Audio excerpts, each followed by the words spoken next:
Walk into any house built in the last 5 years and you'll see the exact same finishes everywhere. And here's the problem. What felt modern in 2020 is starting to look dated here coming up in 2026. I'm gonna show you exactly what's aging fast. I'm Blake from Built by Becker, and 15 years of experience in construction and design, I can spot a trend that's outstayed its welcome from a mile away. Today, we're talking about 6 design choices that are officially losing steam going into 2026. I'm breaking down what's on the way out, why the shift is happening, and most importantly, what to do if you're planning a project right now. Stick around, because I got practical alternatives that'll save you from making expensive choices you'll regret in 3 years. Before we jump in, hit that like and subscribe button. If you're planning any renovation work, I share real construction insights every week that can save you serious headaches and money. And if you want to go deeper, there's my design starter kit with templates and planning tools if you're tackling a major project. More on that coming up. All right, let's get into it. And look, I'm not here to tell you that you messed up if you just installed any of these, but if you're in the planning phase right now, pay attention, because these are the trends cooling off fast as we head into 2026. Number 1, fully open concept floor plans. This one is going to surprise people because open concept has been the default for what, 20 years? Every house built since 2000 ripped out walls between the kitchen, dining room, and living room to create one massive space. And for a while, it was great. You could see the kids while you were cooking. Entertaining was easy. Natural light flowed everywhere. But here's what happened. The pandemic changed how we used our homes. Suddenly, we were home all the time. Parents working from home, kids doing online schooling, and all that happened in one giant room where you could hear absolutely everything. Your spouse is on a conference call while you're trying to help 3rd grader with math. And someone else, well, they're watching videos at full volume. There's no escape, no privacy, no quiet. The shift that I'm seeing right now is what designers call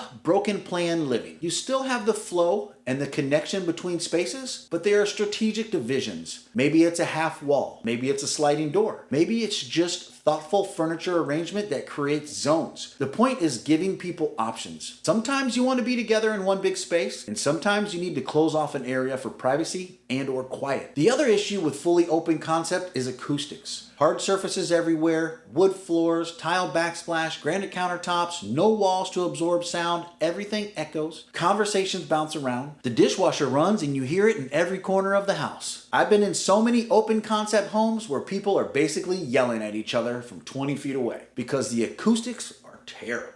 What's replacing this are homes with defined spaces that still feel connected. A kitchen that opens into a dining area but has a wall separating it from the living room. Or a great room that has a pocket door so you can open it up when you want the flow or close it off when you need some separation. It's about flexibility instead of committing everything to one open approach. If you're building or renovating right now and you're considering fully open, think hard about how you actually live. Do you have people working from home? Do you have kids who need space to do homework while you're making dinner? Do you value quiet zones? If yes to any of those, consider keeping some walls or building in ways to divide the space when you need to. Number 2, gray LVP flooring. Luxury vinyl plank flooring is fantastic. I've said it on 100 videos. I recommend it all the time. It's durable, water resistant, affordable, looks great, but here's a specific problem. Gray LVP, about 5 years ago, every single LVP installation I did was some shade of gray. Cool gray, warm gray, driftwood gray, weather gray, everything gray, gray, gray, gray, gray.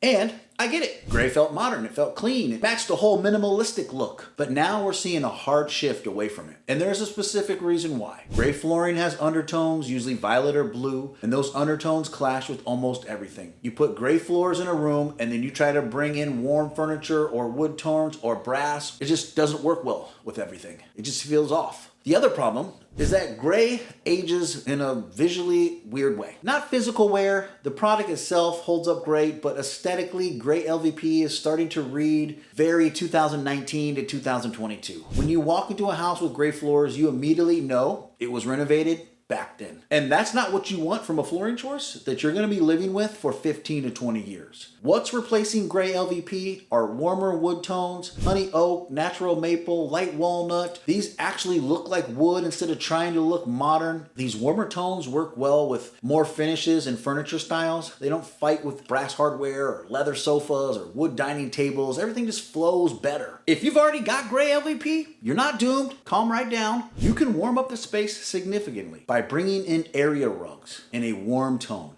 adding wood furniture pieces, and making sure your wall colors lean warm instead of cool. But if you're choosing flooring right now, skip gray and go for something warmer. Your future self will thank you. I will thank you. I think everyone will thank you. Farmhouse shiplap accent walls. Okay, we all know where this trend came from. Fixer Upper made shiplap a household name. And suddenly, every renovation needed a shiplap accent wall. And I installed a lot of them. White shiplap behind beds, white shiplap in dining rooms, white shiplap in living rooms. Sometimes we do an entire ceiling in white shiplap. The problem now is that shiplap is everywhere, so it doesn't feel special anymore. Every basic new house has shiplap wall. Every Airbnb has shiplap. Every house flipper used it because it was the easiest way to add some texture without putting real thought into the design. When something becomes that common, it stops being a design feature and starts being a marker of a specific time period. White shiplap is going to date the house the way that popcorn ceilings dated a house in the 1980s. It's not that there's anything wrong with shiplap as a material. It's a legitimate historical element in older homes. But the trendy, everywhere, white painted accent wall version of it, it's over. What's replacing it depends on what you're going for. If you want texture or visual interest on walls, there are better options now. Vertical board and batten has a more traditional, less trendy feel. Textured plaster or lime wash finishes add depth without the farmhouse connotation. Wood slat walls with spacing give you that architectural interest but feel more modern and intentional. If you currently have white shiplap and you're tired of it, easiest update is paint. A rich, deep color on shiplap changes the whole vibe. Or you can flip it. If it's in horizontal, consider doing a different wall treatment that's vertical to change the visual direction. But honestly, if you're planning something new right now, I'd skip the shiplap trend entirely and go with something that feels more timeless. 4. Recessed lighting overload.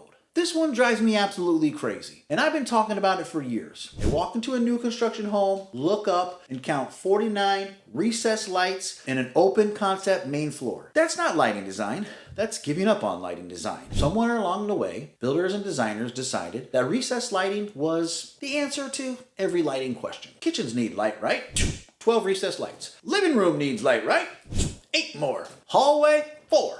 Bathroom, 6. Before you know it, the entire ceiling looks like Swiss cheese. And when you turn on all those lights, your home looks like a commercial space or a runway for a 747. The problem with relying entirely on recessed lighting is that it's completely flat and one-dimensional. It lights everything from above, creating harsh shadows under cabinets, under faces, under furniture. There's no layering, no ambiance, no mood control, and good luck trying to create a cozy atmosphere when your only option is turning on 36 lights at one time. What makes a space feel designed and intentional are layers of light. You want task lighting where you need it, under cabinets in the kitchen, yes. You want ambient lighting to create warmth, table lamps, floor lamps, sconces, and you want accent lighting to highlight architectural features or art, pictures, cove lighting, that kind of thing. The shift for 2026 is definitely towards more thoughtful, decorative lighting. People are finally realizing that your light fixture can be beautiful design elements, not just utilitarian holes in your ceiling. And when you use lamps and sconces, you get control of exactly how much light you want where and when you want it. You can create different moods for different times of the day just by switching lights on. Number 5, the everything white kitchen. I've done all white kitchens, white cabinets, white countertops, white tile, white backsplash, white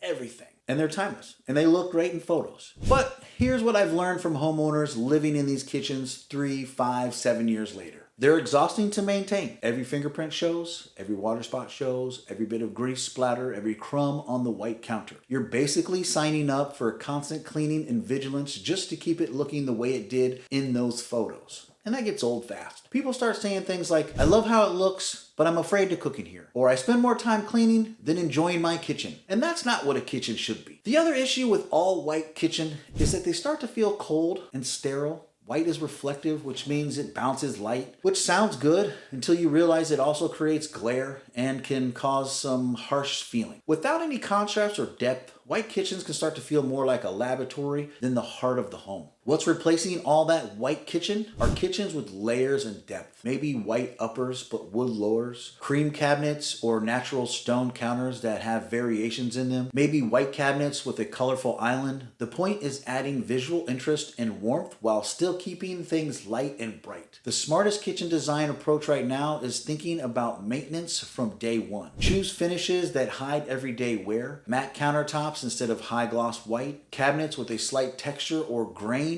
instead of perfectly smooth or painted surfaces, backsplash tile with some variation instead of pure white subway. These choices still give you that fresh, clean aesthetic, but they're way more livable long term. And that always, of course, depends on your lifestyle. So remember that when deciding on your kitchen colors. The accent wall in a bold, solid color. This was huge everywhere. Nervous about a color? Just do one accent wall. Living room feeling boring? Paint one wall navy blue. Bedroom needs some personality? One wall in a deep emerald green. It seemed like a low-risk way to add drama. Just one wall. You can always repaint it. What's the harm? But accent walls in bold, solid colors have started to feel a little gimmicky. They're a design equivalent of wearing one statement piece and thinking that that makes your whole outfit. It draws attention, but it doesn't actually create cohesive space. Your eye hits that bold wall and then doesn't know where to go. It can actually make the room feel more disjointed instead of pulling it all together. The other problem is that a single bold accent wall can make a room feel smaller and off balance. Color creates visual weight. So when you load all that weight on one wall, the room can feel lopsided. It's especially noticeable in small spaces where the bold wall dominates everything. What designers are doing now, instead, is more sophisticated approach to color. Color drenching, where you use varying tones of one color throughout the space, including the ceiling, creates drama without that jarring single wall effect. Or bringing in color through furniture, textiles, and art, instead of committing an entire wall to it. This approach feels more intentional and layered. If you've got a bold accent wall you're not loving, you got options. You can paint the whole room in a lighter color, related tone for that color, and give you that color-drenched effect. Or you can paint all the other walls that same neutral color and bring that bold color back through accessories, art, textiles, where you can change those more easily. The key is thinking about color as something that flows through the space instead of something that hits you as soon as you walk into that location. These are the 6 things that seem to be fading out, but as always, you're the boss. And you'll do whatever you want in the space you'll be living in. Let me know down in the comments which trend you think is on its way out. And don't forget to subscribe to the channel. And oh, I almost forgot. If you are planning bigger projects, check out my design starter kit with professional templates and planning tools that'll help you from these costly mistakes. I left the info in the description. Thanks again for watching, and I will see you on the next video.